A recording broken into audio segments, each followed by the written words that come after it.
The fluorescent lights of the diner buzzed like angry wasps, casting their sickly yellow glow over the cracked vinyl booths and sticky linoleum floors. I could smell the grease from the fryer mixing with stale coffee and the faint trace of bleach I'd used to mop the floors an hour ago. My feet ached in my worn sneakers, the kind you buy at discount stores when your daughter needs new shoes more than you need comfortable ones. Emma. My 5-year-old reason for everything.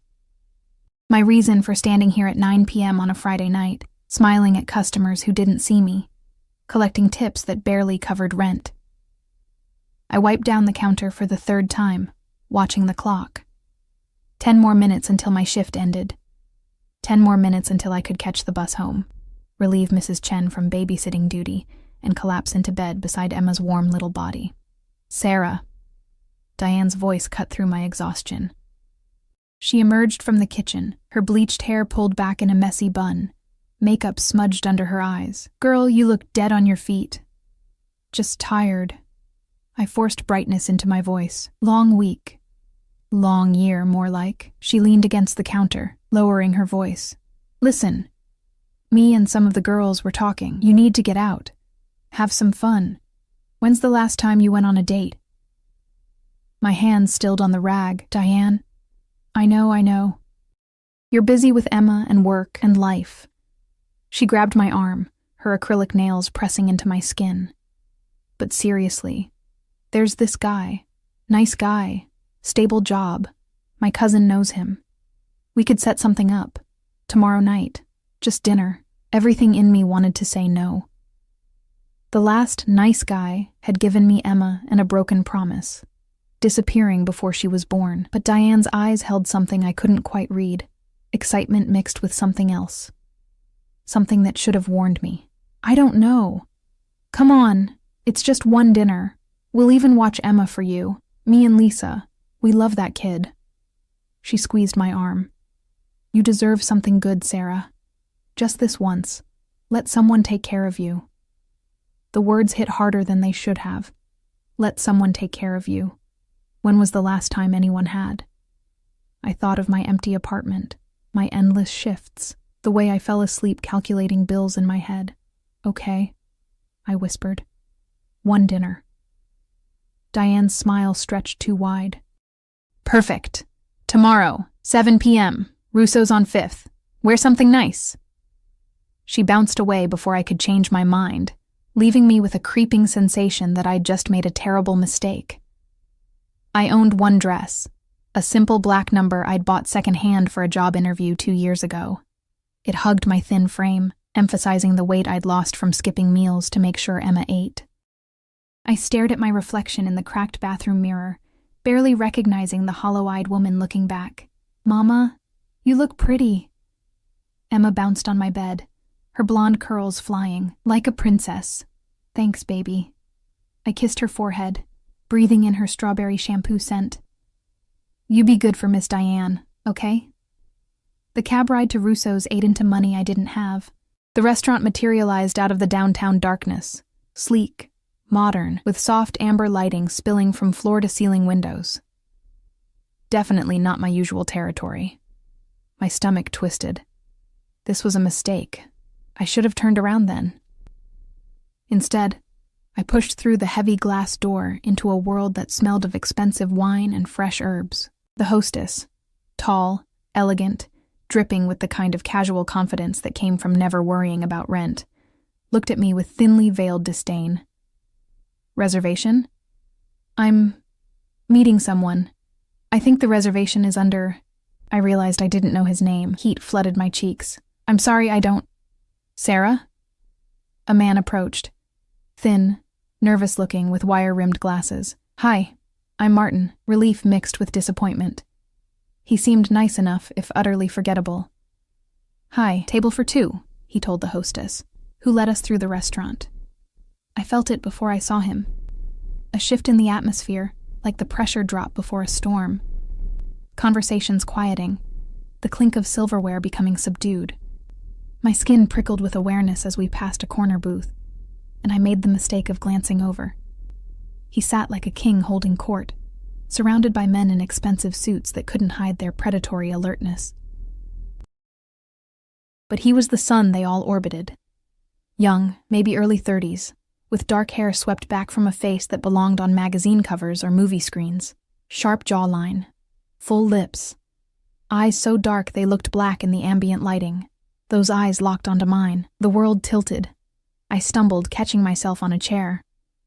Time stretched, elastic and strange, as his gaze traveled over me, clinical, assessing, burning. One of his companions leaned in to whisper something, but he lifted a hand, silencing them without looking away from me. "Miss?" The hostess's irritated voice broke the spell. "Your table?" "Sorry." I hurried after her, my heart hammering against my ribs. Our table was across the restaurant, but I felt his stare like a physical touch on the back of my neck. Martin was saying something about his job in accounting. I nodded mechanically, unable to shake the feeling of being watched. Hunted. So I told my boss that the discrepancy was clearly in the third quarter reports, and, "Sarah, are you listening?" "Yes, sorry." I reached for my water glass, my hand trembling slightly. Third quarter. Martin's expression shifted, annoyance flickering across his bland features. "Look, I should be honest.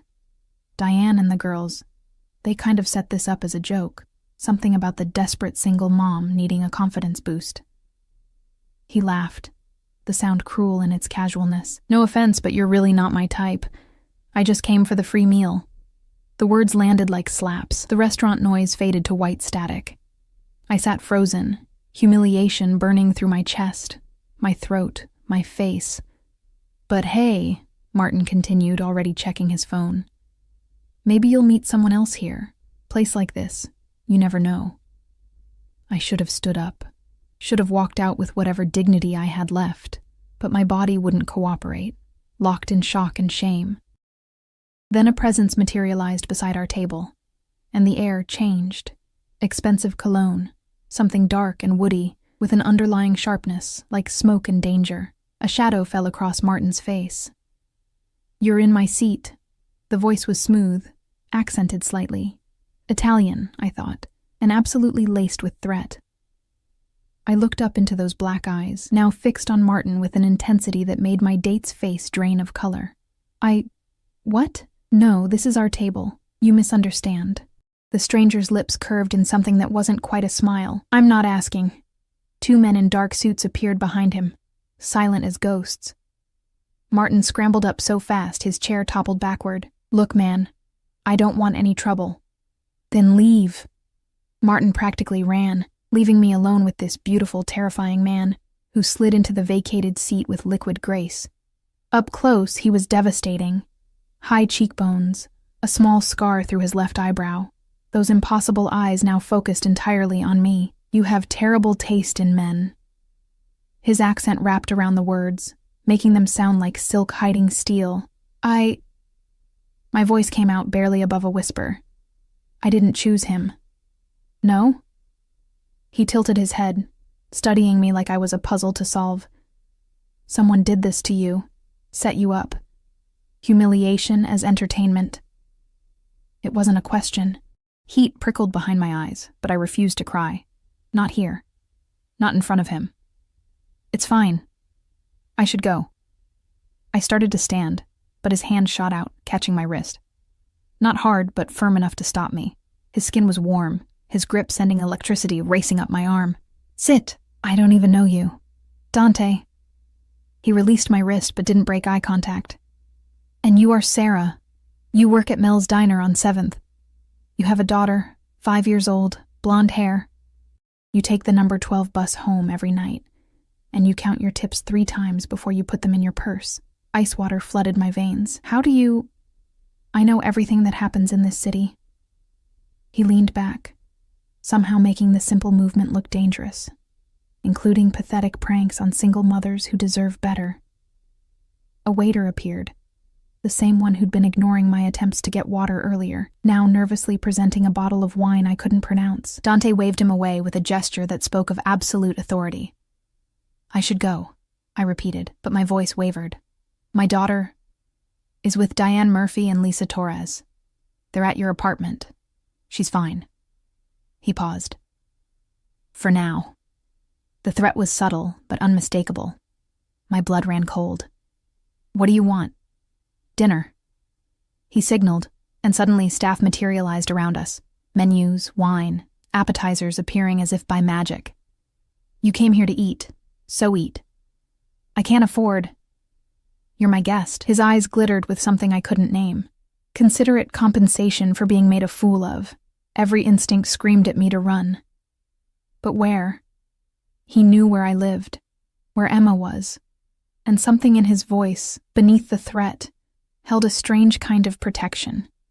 Like he was genuinely offended on my behalf. "Why?" The question escaped before I could stop it. "Why what? Why do you care? You don't know me." Dante was quiet for a long moment, his gaze traveling over my face with an intensity that made my skin flush. "No," he finally said. "But I'm going to."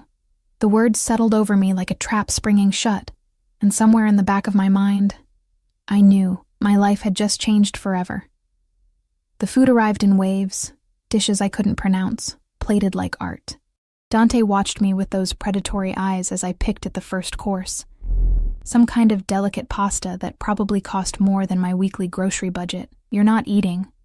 He took a sip of wine, the gesture elegant and controlled. Everything about him was controlled, I realized. Every movement calculated. "I'm not hungry." "You're always hungry." He said it matter-of-factly, no judgment in his tone. "You give your portions to your daughter. You eat what's left, which is never enough." My fork clattered against the plate. "Stop. Stop acting like you know me. I know you work 60-hour weeks at minimum wage. I know your ex-boyfriend was Marcus Chen, who ran up debts with the wrong people and disappeared, leaving you pregnant and alone. I know you're 3 months behind on rent and your landlord is threatening eviction." He leaned forward, his voice dropping. "I know you're drowning, Sarah, and you're too proud to ask for help." Tears blurred my vision. "How do you know all this?" "Because Marcus Chen stole from me." Dante's expression darkened, something cold and lethal flickering across his features. $20,000. He was a courier, trusted with a delivery. He took the money and ran. "Do you know where he is?" "No."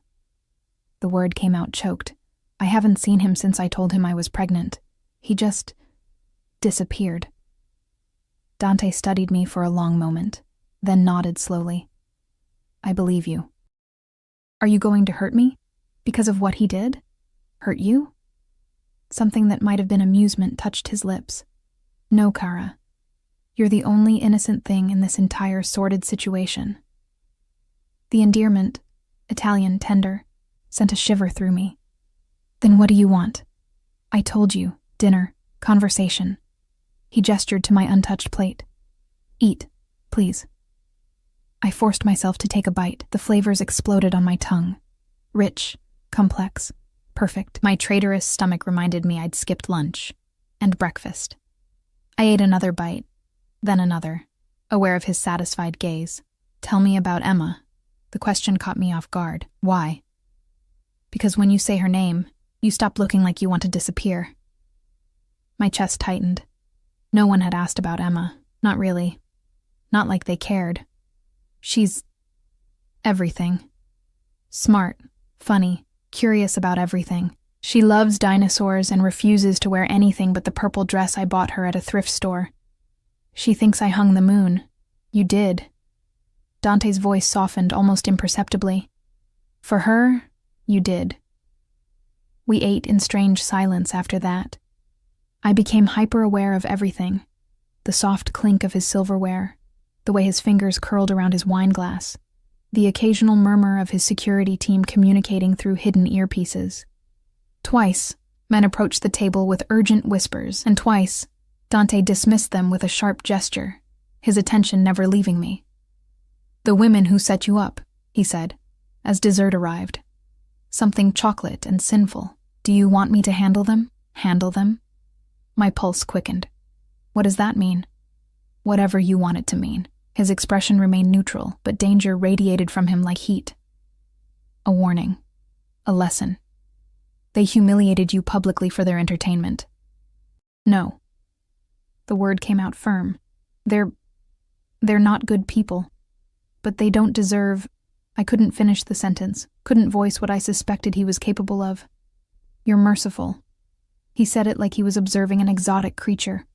Even to those who hurt you, I just want to be left alone, to take care of my daughter and survive. Survival isn't living, Sarah. It's all I can afford.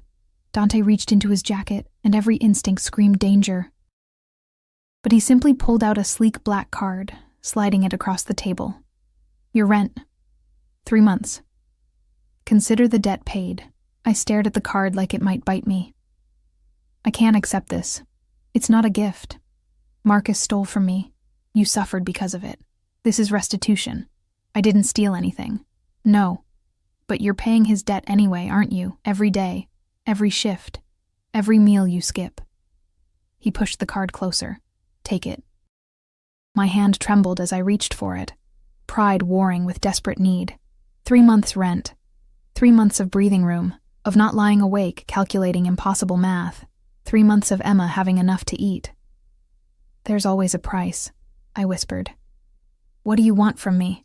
Dante's smile was slow, dangerous, beautiful. I haven't decided yet. The restaurant emptied around us. I hadn't noticed how late it had gotten, how the other diners had gradually disappeared, leaving us in our own private bubble. Dante's security maintained a perimeter. I counted 6 men now, positioned at exits and corners, their eyes constantly scanning.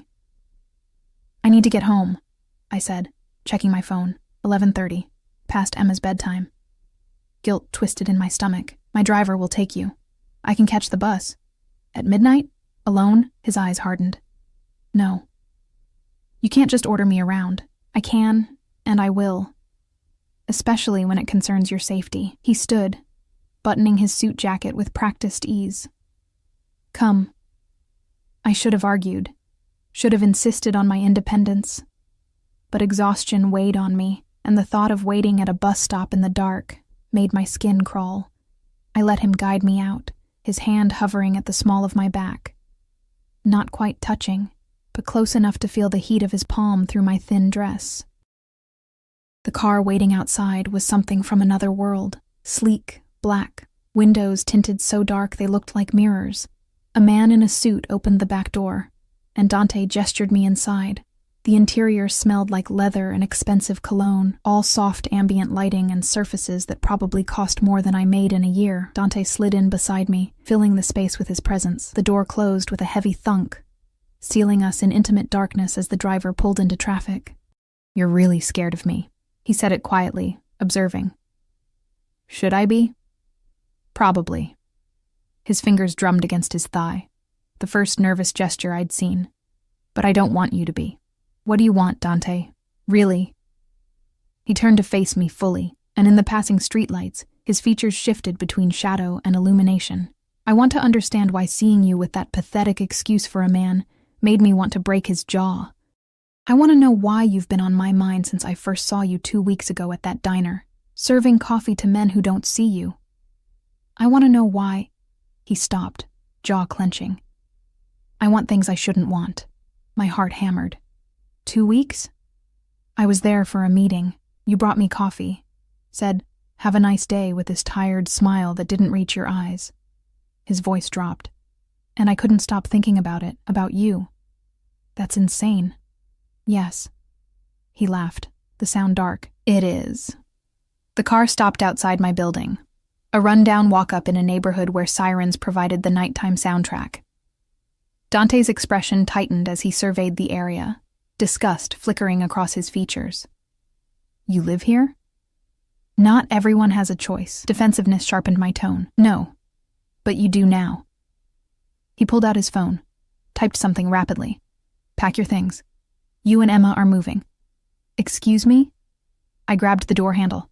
I'm not moving anywhere with you. I don't know you. This, whatever this is insane. His hand caught my wrist again, that same firm gentleness. Sarah, listen to me. Marcus Chen had enemies beyond me.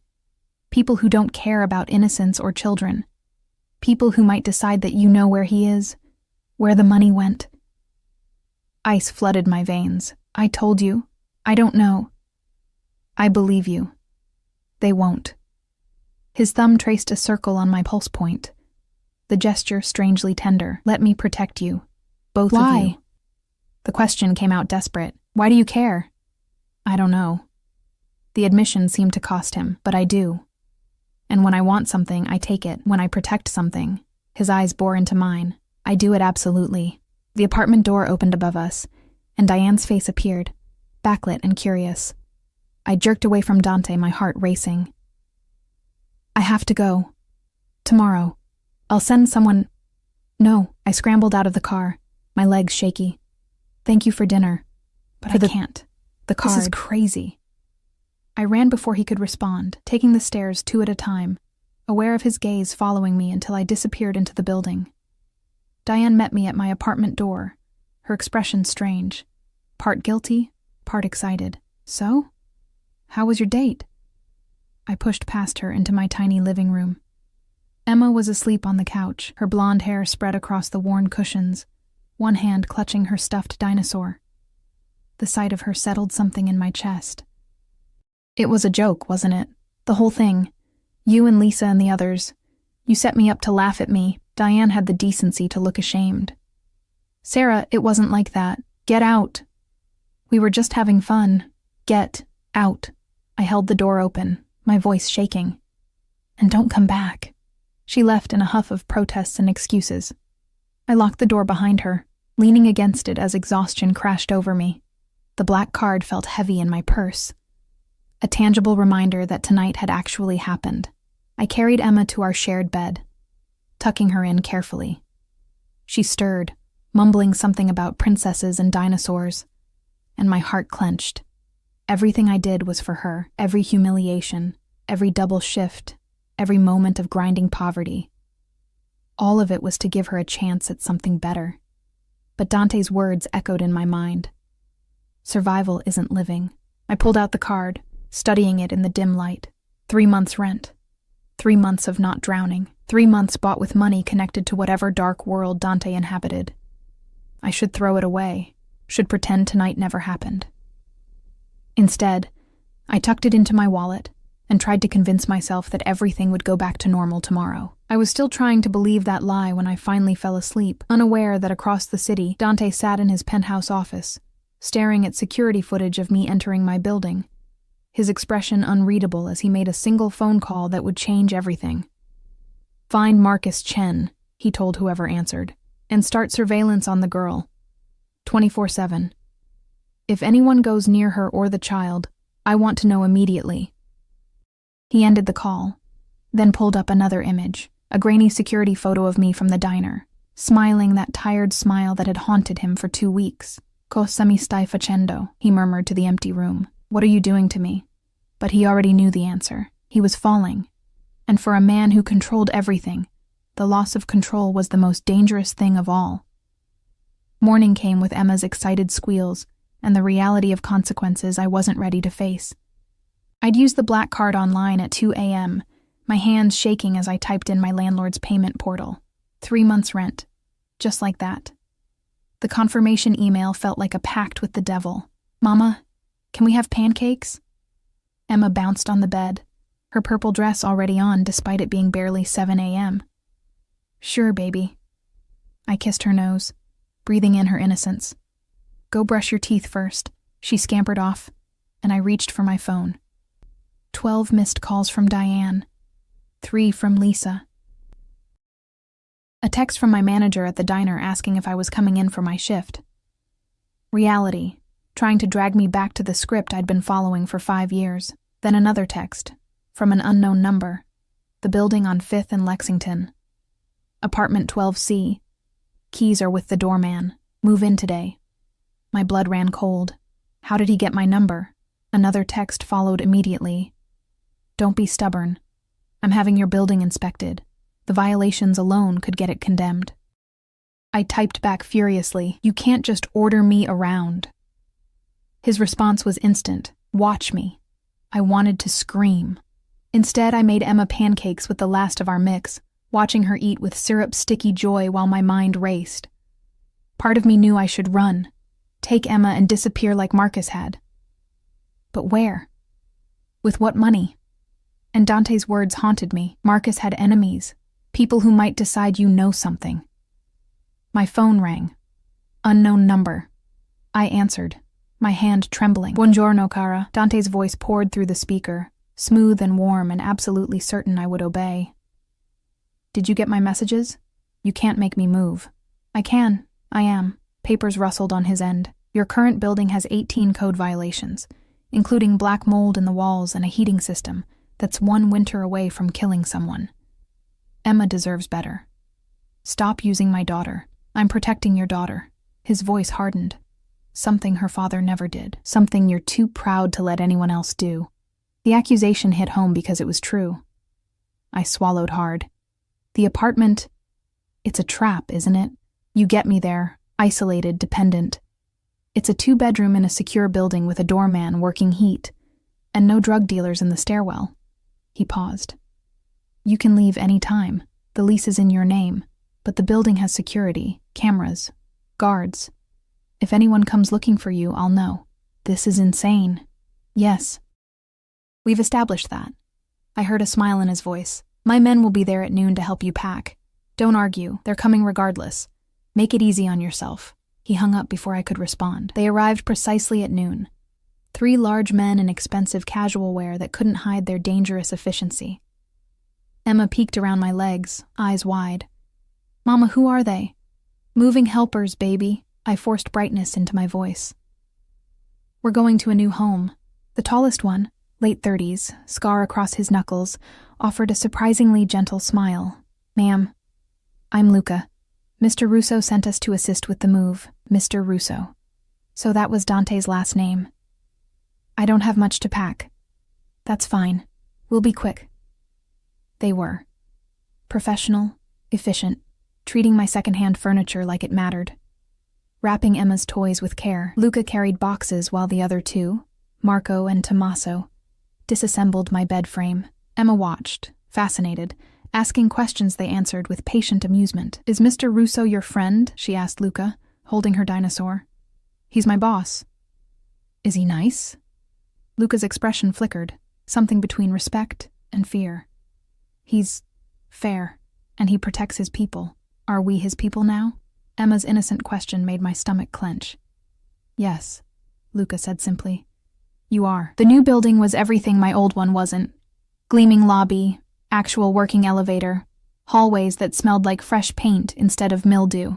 The doorman greeted us with professional courtesy, handing me keys with a quiet, "Welcome home, Ms. Chen." Apartment 12C was on the top floor. Luca unlocked the door, and I stepped into a space I could never afford.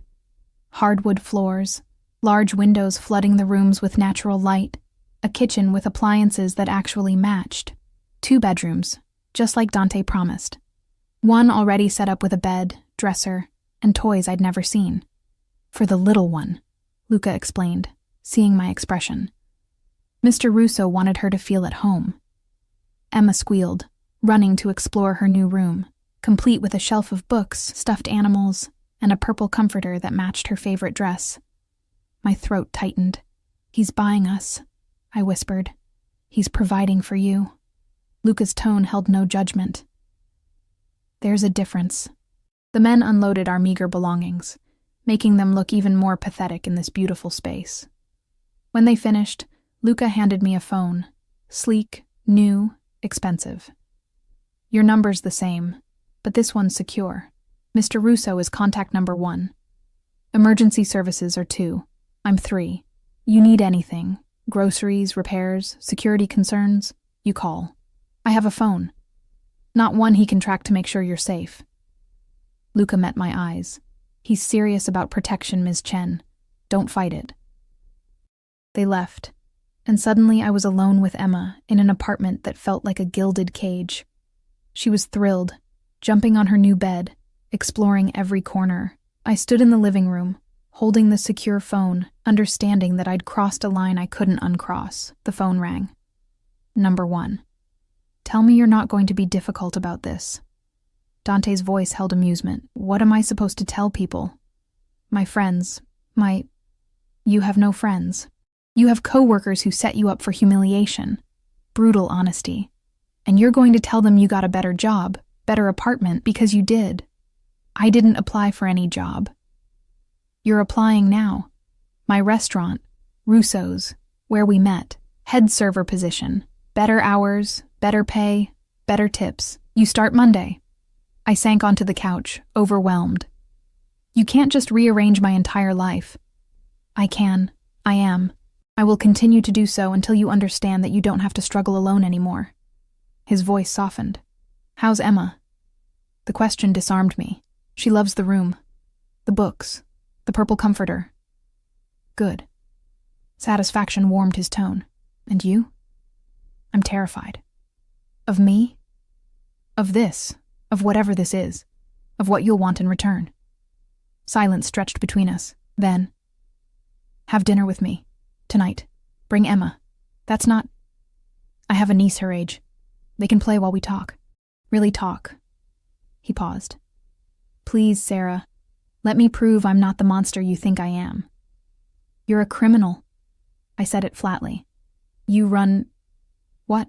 Organized crime? Violence? You threaten people. Yes. No denial. I'm also a man who hasn't stopped thinking about you since you handed me coffee with sad eyes and a smile that broke my heart. A man who wants to understand why everything in me says you're mine to protect. I'm not yours. Not yet. The promise in those words sent heat racing through me. Dinner? 6 p.m. I'll send a car. He hung up again, leaving me shaking and furious and inexplicably thrilled. The car arrived at exactly 6 p.m., the same sleek black vehicle from before. But this time, a woman sat inside, stunning, mid-30s, with warm brown skin and kind eyes that crinkled when she smiled at Emma. Hello, you must be Emma. I'm Rosa. My daughter Isabella is so excited to meet you. Emma clutched my hand, suddenly shy. I brought my dinosaur. Isabella loves dinosaurs. She has 12 of them. Rosa's warmth was genuine, infectious. Emma relaxed slightly. The drive took us outside the city to an estate that made my breath catch. Wrought iron gates, manicured grounds, a house that was practically a mansion. Security was everywhere, discreet but obvious. We were escorted inside to a living room bigger than my entire old apartment. Then I saw him. Dante stood by floor-to-ceiling windows overlooking a garden, dressed casually in dark slacks and a white shirt with rolled sleeves that revealed forearms I had no business noticing. But it was the little girl holding his hand that stopped my heart, maybe 6 years old, dark curls, wearing a dinosaur shirt. Uncle Dante. Is that her? The girl's voice was pure excitement. Yes, Piccola. That's Emma. The girls sized each other up for exactly 3 seconds before Isabella grabbed Emma's hand. Want to see my dinosaurs? I have a T-Rex that roars. They disappeared with Rosa in a whirlwind of giggles, leaving me alone with Dante in a room that suddenly felt too small despite its size. Isabella is your niece? My sister's daughter. Sophia lives in Milan, but Isabella spends summers with me. He moved closer, each step measured. I thought Emma might like a friend her age, and I wanted you to see that I'm not just what you think I am.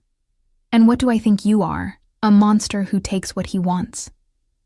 He stopped inches away, close enough that I could smell his cologne, feel the heat radiating from him. But I'm also an uncle who reads bedtime stories, a brother who would die for his sister, a man who's capable of more than violence. You're still dangerous. Yes. His hand lifted, fingers grazing my cheek with devastating gentleness. But never to you, never to Emma. I should have stepped back, should have maintained distance. Instead, I stood frozen as his thumb traced my cheekbone, his dark eyes searching mine. Why me? The question came out barely a whisper. You could have anyone. Why choose a broke single mother with nothing to offer? Because you look at me like I'm a man, not a monster or a myth. Because you have fire beneath all that fear. Because...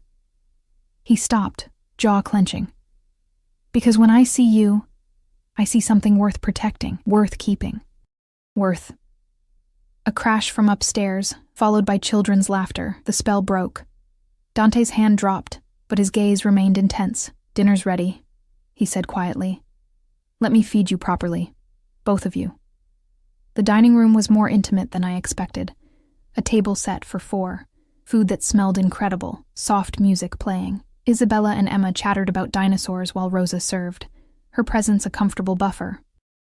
Dante sat across from me, occasionally correcting Isabella's table manners with gentle firmness that made my chest ache.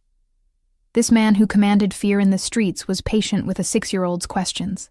This criminal who'd threatened my former co-workers cut Emma's chicken into careful bites when she struggled. "Uncle Dante, can Emma come over again?"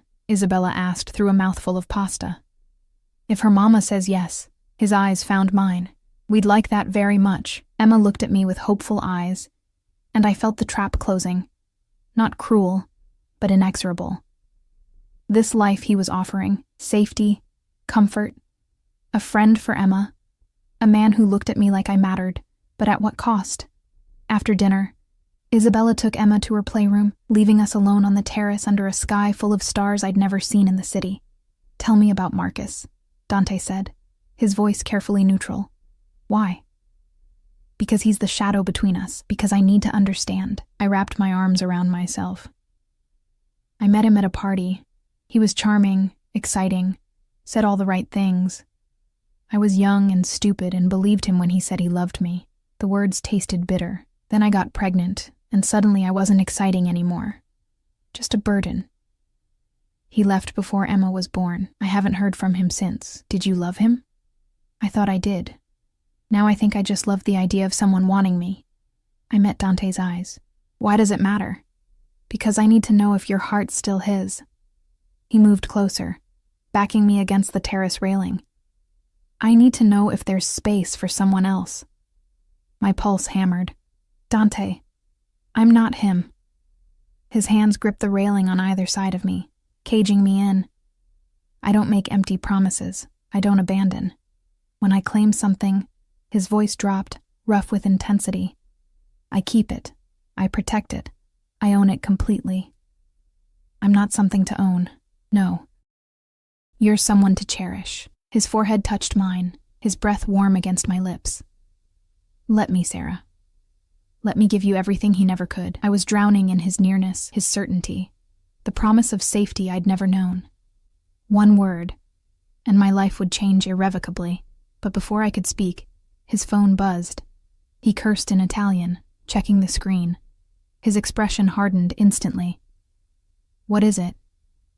"Marcus." He showed me a photo, surveillance footage of a man I recognized despite 5 years of absence. "He's back in the city, and he's asking questions about you." Fear turned my blood to ice. What kind of questions? Dante's jaw clenched, fury radiating from him, the kind that mean he knows about Emma, and he wants something. The world tilted. I gripped the terrace railing, Dante's warmth suddenly the only solid thing in a reality that had just fractured. "He knows about Emma? He's been watching you."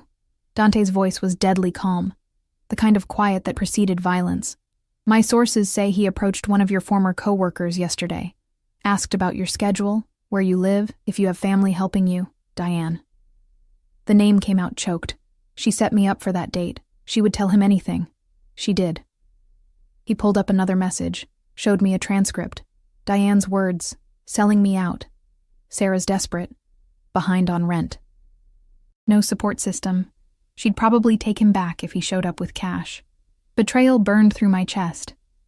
But fear was stronger. Why now? Why after 5 years? Dante's expression was grim, because 20,000 doesn't go far when you're running from people like me. He's broke, desperate, and he thinks you're his way back to easy money. I don't have any money, but I do. His hand cupped my face, thumb stroking my cheekbone, and he's going to find out you're under my protection. Which makes you valuable. Makes Emma... He stopped, jaw clenching so hard I heard his teeth grind. "I won't let him touch either of you, Mama?" Emma's voice drifted from inside. "Can we have dessert?" I forced my expression smooth, stepping away from Dante. "In a minute, baby." But she'd already appeared in the doorway with Isabella, both girls holding hands, faces bright with the easy joy of new friendship. Emma looked so happy, so carefree. The thought of Marcus poisoning that innocence made rage join my fear. You girls go wash your hands, Rosa called, appearing behind them. Then gelato. They raced off, giggles echoing. Rosa met my eyes, something understanding in her expression. She knew. Of course she did. She was part of this world. Dante's phone rang. He answered in rapid Italian, his tone sharp with command. I caught fragments. Surveillance, intercept, containment. Words that painted a picture of the machinery moving around me, invisible forces mobilizing. He ended the call, his attention returning to me with laser focus. I'm moving you both, tonight. What? No, we just moved. That apartment was temporary, a test to see if you'd accept help. His hand found the small of my back, guiding me inside.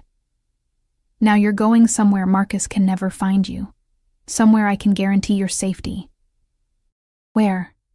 Here. He gestured to the mansion around us. With me. I jerked away. Absolutely not. Sarah. You want me to move into your house with my 5-year-old daughter? Are you insane? My voice rose. I don't know you. This whole thing, it's been 3 days. 3 days since you forced your way into my life, and now you want me to... I want you alive. The words cracked like a whip. I want Emma safe, and the only way I can guarantee that is if you're where I can protect you every second. By trapping us here? Making us prisoners? By giving you a home? His voice softened, but his eyes remained intense. Guest wing. Separate entrance. Your own space. You can leave whenever you want, with a security detail. Emma can play with Isabella. You'll work at the restaurant, live your life.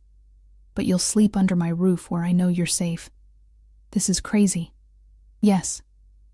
He stepped closer, his presence overwhelming. But Marcus is crazier. He's desperate, which makes him dangerous. He's Emma's biological father, which gives him potential legal standing if he decides to use it. And he's already proven he'll use people and disappear when things get difficult. His hand caught my chin, forcing me to meet his eyes. I won't give him the chance to take her. Or hurt you. The thought of Marcus trying to claim Emma, my daughter who he'd abandoned before she was born, ignited something primal in my chest. He has no right. Rights don't matter to desperate men. Only opportunities. Dante's thumb traced my lower lip, the gesture possessive and strangely tender. Let me eliminate the opportunity. From the kitchen, Emma's laughter rang out, pure and sweet. Isabella was teaching her some Italian phrase, their voices blending in childish joy. My baby, happy for the first time in so long. 1 week. The words escaped before I could stop them. Trial basis. If it's not working, you can leave. He agreed immediately. But you won't, because you'll see that this is where you belong. The certainty in his voice should have terrified me. Instead, it sent heat pooling low in my stomach. The move happened with military precision. Dante's men retrieved our belongings from the apartment, the one I'd lived in for exactly 12 hours, while Rosa showed Emma and me to the guest wing. 3 bedrooms, 2 bathrooms, a sitting room with a television and bookshelves, luxury I couldn't process. This is like a castle. Emma bounced on the bed in her new room, bigger than our entire old apartment, with the same purple comforter from before, and a window overlooking gardens that looked magical in the moonlight. It's temporary, I told her, trying to convince myself. Mr. Dante said I can come visit Isabella whenever I want. She hugged her dinosaur. He's nice, Mama. Why do you look scared? Because I am, I thought. Because I'm falling into something I don't understand with a man who terrifies and thrills me in equal measure. I'm not scared, baby, just tired. I tucked her in with stories and kisses, watching her drift off with a smile I hadn't seen in months. When I finally retreated to my own room, decorated in soft creams and golds, with a bed that looked like a cloud, I found clothes in the closet, designer labels, my exact size, ranging from casual to elegant. A note sat on the dresser in bold, masculine handwriting. You deserve beautiful things. D. I should have been angry, should have felt violated by the presumption. Instead, I ran my fingers over silk and cashmere, fabrics I'd only ever touched while folding laundry at rich women's homes during a brief cleaning job 3 years ago. A knock at my door made me jump. It's me, Dante's voice called. Can I come in? I opened the door to find him holding 2 glasses of wine, still in his dress clothes, but with his tie gone and top buttons undone. Dangerous and beautiful, and looking at me like I was something precious. "Thought you might need this." He offered a glass. I took it, our fingers brushing. "Thank you. For everything today. The clothes, the room, Emma's happiness. You don't need to thank me for things you deserve." He leaned against the doorframe, studying me. "Are you comfortable? Do you need anything?" Answers. I took a sip of wine, rich, complex, probably worth more than I wanted to know. "Why are you really doing this? Don't say protection. Men like you don't upend their lives for strangers out of pure altruism." His smile was slow, predatory. "No, we don't." "So, tell me the truth." He was quiet for a long moment, swirling his wine. "When I was 15, my father was killed by a rival family. They came to our home, murdered him in front of my mother and sister. I was at school. I came home to blood and sirens and a world that had ended." His voice remained steady, but pain flickered in his eyes. "I swore that day I would never be powerless again. That I would build an empire where I controlled everything, where nothing could touch me or mine. I'm sorry. I became exactly what I needed to be. Ruthless, strategic, feared." He met my gaze. "But I also became isolated, surrounded by people who want things from me, fear me, or both. And then you handed me coffee with this exhausted kindness that expected nothing in return. You looked at me like I was just a man." My throat tightened.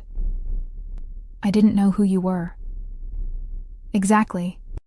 He pushed off the doorframe, stepping closer.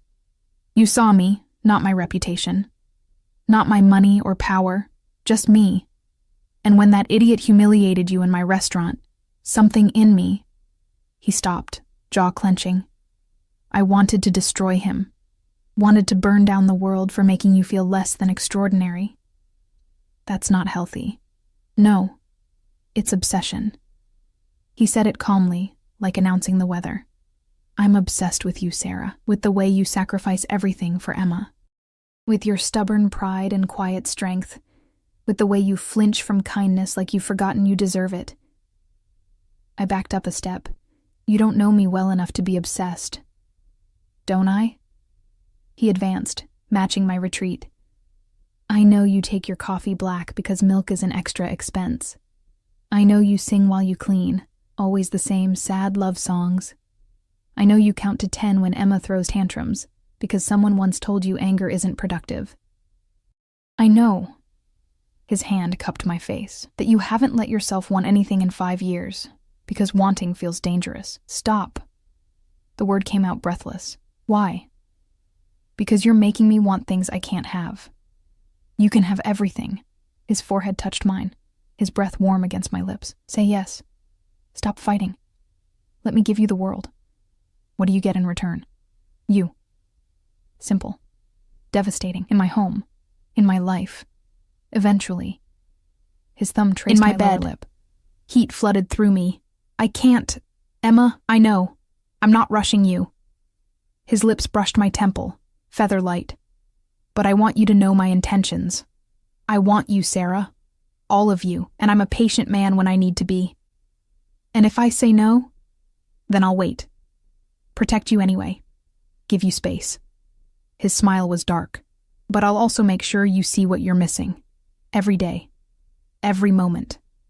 Until you realize that you want this too." A phone buzzed. His. He cursed, stepping back to check it. His expression hardened instantly. "What now?" "Marcus just tried to access Emma's school records." His voice was cold fury. "He's trying to establish paternity." The wine glass slipped from my hand, shattering on the hardwood floor. "He can't. He has no right. He has biology." Dante's jaw clenched. "Which is enough for a custody petition if he plays it right. No." The word tore from my throat. "He abandoned us. He doesn't get to..." "He won't." Dante pulled me against his chest, his arms iron bands around me. "I promise you, Sarah, he won't touch her. I'll bury him before I let that happen." "You can't kill him. That would make everything worse." "I don't need to kill him. His voice was deadly soft. I just need to make him disappear, permanently. Legally. I pulled back to look at him. How? Leave that to me. His hand stroked my hair, but I need you to trust me. Completely. Can you do that? Every rational part of me screamed no.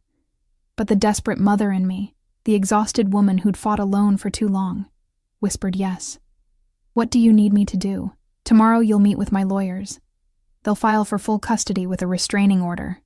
We'll document the abandonment, the financial neglect, everything. His eyes bored into mine, and you'll let me put security on Emma. Permanent, invisible, but there. She's 5. She'll notice. She'll think they're friends, drivers, teachers, whatever story we need. His grip tightened. But she'll never be alone, never unprotected.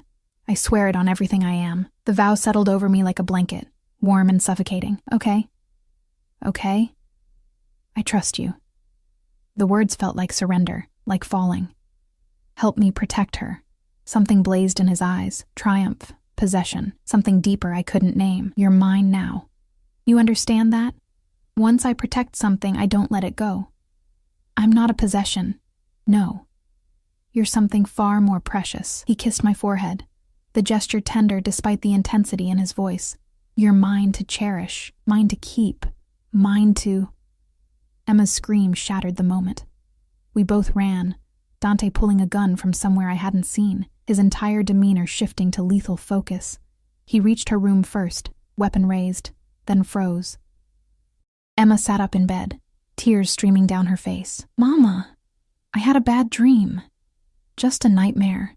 Just my baby scared in a strange place. I rushed to her, gathering her into my arms while Dante holstered his weapon with shaking hands. It's okay, sweetheart. Mama's here. There was a monster, a bad man. She sobbed into my shoulder. He wanted to take me away. My eyes met Dante's over her head. His expression was murderous. No one's taking you anywhere, I whispered, rocking her. You're safe. I promise. Dante knelt beside the bed, his voice gentle despite the fury in his eyes. Your mama's right, Piccola. You're safe here. Nothing bad can reach you. Emma peeked at him through tears. Promise? I promise. He touched her blonde curls carefully, like she was made of glass. And I never break my promises. She believed him. Children have instincts about these things. They know who protects and who pretends. She settled back into my arms, her breathing evening out. Mama, can you stay until I fall asleep? Of course, baby. I lay beside her, stroking her hair, singing the lullabies that always worked. Dante stood guard at the door, silhouetted against the hallway light, watching over us both with an intensity that should have frightened me. Instead, it made me feel safer than I had in 5 years. Emma drifted off, her small hand clutching mine. I tried to slip away, but Dante shook his head, gesturing for me to stay. So I did, lying in the purple comforted bed, watching my daughter sleep while a Mafia boss stood sentinel. Eventually, exhaustion claimed me too. My last conscious thought was of dark eyes promising protection and possession in equal measure, and wondering which one terrified me more. I woke to sunlight streaming through unfamiliar windows and the sound of children's laughter drifting from somewhere below. Emma's side of the bed was empty, the purple comforter thrown back. Panic seized me before I registered the giggles. Happy. Carefree. Safe. I found them in the garden, Emma and Isabella chasing each other through a maze of rose bushes while Rosa sat on a bench nearby, reading. My daughter wore a new dress, pale yellow with tiny flowers, her hair brushed and braided in a style I'd never mastered. Mama. She ran to me, throwing her arms around my waist. Rosa made pancakes, and Isabella showed me the koi pond. Can we get fish, Mama? Please? Before I could answer, Dante's voice came from behind me. There's coffee on the terrace. We need to talk. He was already dressed for business. Charcoal suit, crisp white shirt, that aura of controlled power that made my pulse quicken. His eyes tracked over me, taking in my rumpled sleep clothes, and something heated flickered in their depths before he schooled his expression. The terrace held breakfast for 2. Coffee, fresh fruit, pastries that smelled like heaven. But I couldn't eat. My stomach twisted with anxiety. Marcus filed a petition this morning, Dante said without preamble, sliding a folder across the table. Emergency custody hearing. Claims you're an unfit mother living in unsafe conditions with a dangerous criminal. The words hit like physical blows. He can't. I've given her everything. He has photos. Your old building, your shifts at the diner, documentation of your financial struggles. Dante's jaw clenched. Someone's been helping him build a case. Someone who knows the system. Who? A lawyer named Richard Voss. Connected to families I've had dealings with. This isn't about Emma. It's about getting to me through you. I gripped my coffee cup so hard it should have shattered. So I'm a weapon. A tool to hurt you. Yes. He didn't soften it. But that also means I can end this. Permanently. How? Dante pulled out his phone, showed me a screen full of financial records.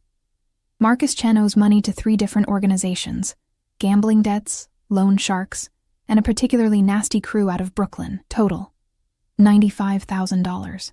He doesn't have that kind of money, no. But someone offered to clear his debts in exchange for filing that custody petition. Dante's smile was cold. They wanted to force my hand, make me choose between protecting you and maintaining business relationships. What are you going to do? I'm going to buy his debts, all of them. Consolidate them under my control. He leaned back, utterly calm. Then I'm going to offer Marcus a choice. Disappear forever and have everything forgiven, or refuse and face the consequences of owing me $95,000 he can never repay. The ruthlessness of it stole my breath. And if he refuses, he won't. Dante's voice held absolute certainty. Because I'll make him understand that the alternative is much worse than simply walking away. You mean you'll threaten him? I mean I'll show him exactly what happens to people who try to take what's mine. His eyes locked on me. And you are mine, Sarah. Emma is mine. Anyone who threatens that will learn why my name inspires fear. I should have been horrified. Should have grabbed Emma and run from this man who spoke of violence and possession like they were love. But all I felt was relief. Dark, desperate relief. That someone finally cared enough to fight. When? My voice came out steady. When will you do this? Today. My lawyers are already preparing the counter-petition. Full custody to you. Restraining order against Marcus. Documentation of abandonment and financial neglect. By tonight, this will be over. Just like that. Just like that. He stood, buttoning his suit jacket. In the meantime, you're staying here. Emma, too. No work today. I've already called the restaurant. You can't just... I can. I am. I will continue to do so until you understand that your safety is non-negotiable. He moved around the table, his hand cupping my face. Trust me, Kara. Let me handle this. His thumb stroked my cheekbone, and I found myself leaning into the touch despite everything. What if it doesn't work? What if he fights anyway? Then I'll destroy him. Simple. Final. But it won't come to that. Marcus is a coward who runs when things get difficult. I'm simply giving him an easier path to run. He kissed my forehead, a gesture that was becoming familiar, possessive, and left me on the terrace with cold coffee and a mind spinning with implications. The day passed in surreal domesticity. Rosa taught Emma how to make fresh pasta while I watched, numb with anxiety. Isabella chattered about school and ballet and her uncle's horses at his country house. Everything felt too normal, too perfect. While somewhere in the city, Dante was orchestrating Marcus's destruction. My new phone buzzed constantly. Luca checking in, security updates, notifications from accounts I didn't remember opening. Money appeared in my bank account, transferred from sources I didn't question. The machinery of Dante's world operated around me, invisible but omnipresent. At 4 p.m., Dante called. It's done. My knees weakened. I sat on the edge of Emma's bed, gripping the phone. What happened? Marcus signed a termination of parental rights 30 minutes ago. Notarized, filed, legally binding. His voice held grim satisfaction. He also signed a sworn statement admitting the abandonment and releasing all claims to Emma in exchange for debt forgiveness. He just agreed. Once I explained his options, yes, quite quickly, actually. A pause. He's leaving the city tonight. If he ever returns, if he ever tries to contact you or Emma again, The debt reinstates with interest and penalties he could never pay, so it's over. I couldn't process it. 5 years of fear, 5 years of looking over my shoulder, and it was just over. It's over. Gentleness crept into his tone. You're free, Sarah. She's safe. No one can take her from you. The tears came then, huge, gasping sobs of relief I'd held back for so long. Emma looked up from her pasta making, concern on her sweet face. Mama, are you sad? No, baby. I wiped my eyes, smiling through tears. Happy. I'm so happy. Dante's voice came through the phone, rough with emotion. I'm coming home. Wait for me. He hung up, and I sat there shaking, Rose's hand warm on my shoulder. He's a good man, she said quietly. Dangerous, yes, but good where it counts. He'll take care of you both. I barely know him. You know enough. You know he'd burn the world to keep you safe. For some women, that's everything. Dante arrived as the sun set, striding into the house with an energy that made the air crackle. He found me in the library, curled on a window seat watching Emma and Isabella play in the garden below. Hey. He sat beside me, still in his suit, but with his tie loosened, sleeves rolled up. You okay? I don't know what I am. I looked at him. This beautiful, dangerous man who'd upended my life in less than a week. You made my daughter safe. How do I thank you for that?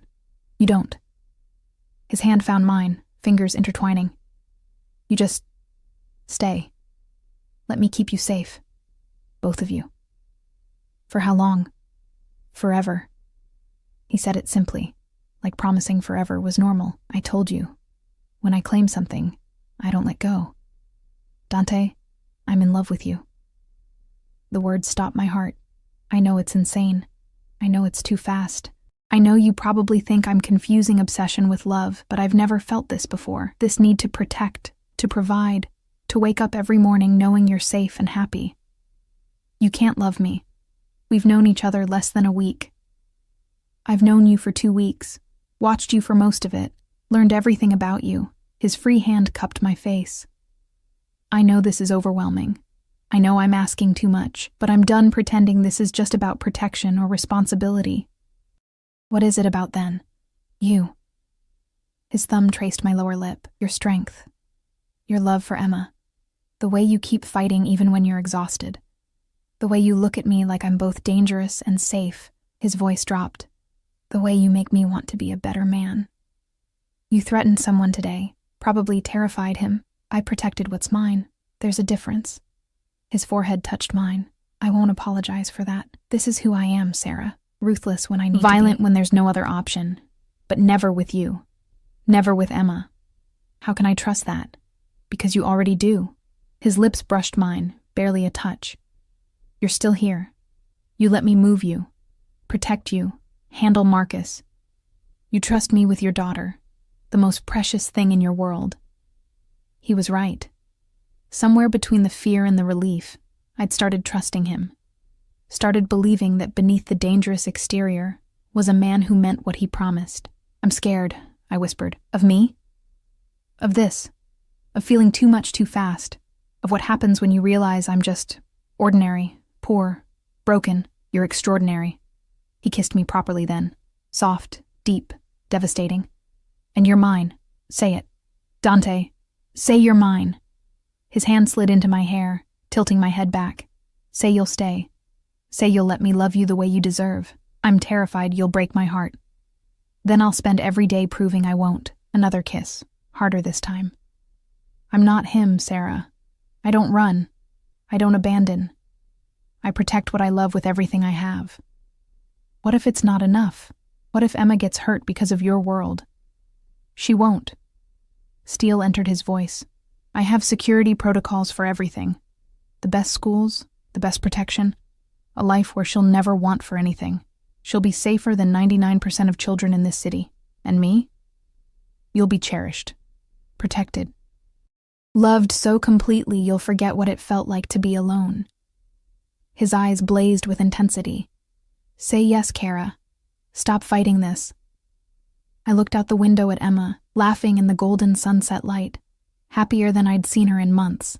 Then back at Dante, this impossible man offering impossible things. Yes. The word felt like jumping off a cliff. I'm yours. His smile was incandescent. Say it again. I'm yours. Stronger this time. We both are. He kissed me until I couldn't breathe, couldn't think, could only feel the rightness of his hands on my skin, his promise of forever wrapping around me like armor. When he finally pulled back, his expression was possessive and tender. I'm going to marry you. That's insane. I'm going to marry you, he repeated. Give Emma my name.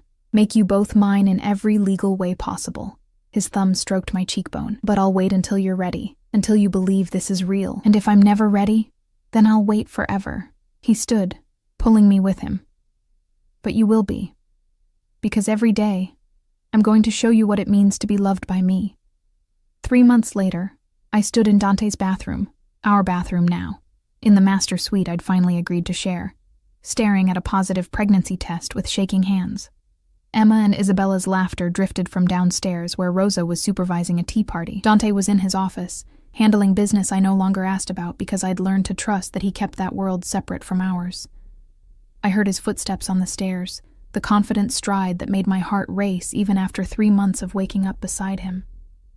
He appeared in the doorway, already pulling off his tie. Hey, beautiful. How was your day? His smile faded when he saw my face. What's wrong? I held up the test wordlessly. He stared at it, expression unreadable. Then a slow smile spread across his face, joy so pure it took my breath away. You're pregnant. I'm pregnant. My voice shook. I know we talked about wanting this eventually, but I thought. He crossed the room in 2 strides, lifting me into his arms and spinning me around. This is perfect. You're perfect. Dio, Sarah, we're having a baby. You're happy? Happy? He set me down, his hands cupping my face. I'm ecstatic, terrified, already planning nurseries and security protocols, and he laughed. I'm completely overwhelmed and I've never been happier. What about Emma? Should we tell her tomorrow? Tonight I want you all to myself. His lips found mine, the kiss deep and claiming. Tonight, I want to celebrate that you're giving me everything I never knew I needed. We made love slowly, carefully, his hands reverent on my still flat stomach. Afterward, wrapped in expensive sheets with his heartbeat steady beneath my ear, I let myself believe in fairy tales. I love you, I whispered.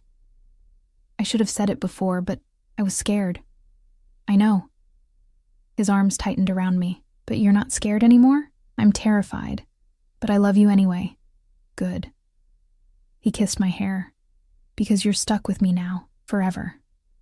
Forever turned out to be exactly what I needed. 2 years later, the wedding was small, just family and close friends in Dante's garden under a canopy of white roses. Emma stood as my maid of honor in her purple dress, holding her baby brother Marco, while Isabella scattered petals. Sophia flew in from Milan with her husband, embracing me like the sister I'd never had. I walked down the aisle in a simple white gown, designed by someone whose name I still couldn't believe, toward the man who'd saved me without realizing I'd saved him too. Dante's eyes held everything: love, possession, promise, forever. When he slipped the ring on my finger, his voice was rough with emotion. You're mine, now and always, and you're mine, I whispered back. The kiss sealed something that had been inevitable from the moment he'd ordered a nervous man out of his seat and decided that a broken single mother was worth fighting for. We danced under the stars while Emma and Isabella giggled, and Marco slept in Rosa's arms. Dante's hand splayed across my lower back, possessive and protective as always. Happy? He murmured against my ear. I looked around, at our children, our family, our home, at the life I'd never dreamed possible, built from the ashes of humiliation and fear, deliriously. Good. He spun me, then pulled me close. Because I plan to keep you that way for the next 60 years. Only 60? Forever then. His smile was the one reserved only for me, soft, genuine, full of the love he'd promised that first terrifying night. I'll keep you happy forever. And he did. Because when Dante Russo made a promise, he kept it. Absolutely. Completely. Forever. The girl who'd counted tips 3 times and skipped meals to feed her daughter had become a wife, a mother, a woman loved so fiercely she'd forgotten what it felt like to be invisible. And the Mafia boss who controlled an empire with an iron fist had learned that the most powerful thing he'd ever possess was the heart of a woman brave enough to let him love her. Our story started with a cruel prank and a chance encounter. It became a fairy tale written in protection and possession, sealed with promises kept and a love that conquered every fear. Some might say we moved too fast, loved too recklessly, built our foundation on dangerous ground. But standing in my husband's arms under a sky full of stars, our children laughing nearby and forever stretching before us, I knew the truth. Sometimes the most beautiful things are born from the darkest moments. Sometimes love finds you when you've stopped looking. And sometimes, just sometimes, the dangerous man becomes the safest place to fall. This was our ending, our beginning, our forever. And it was perfect.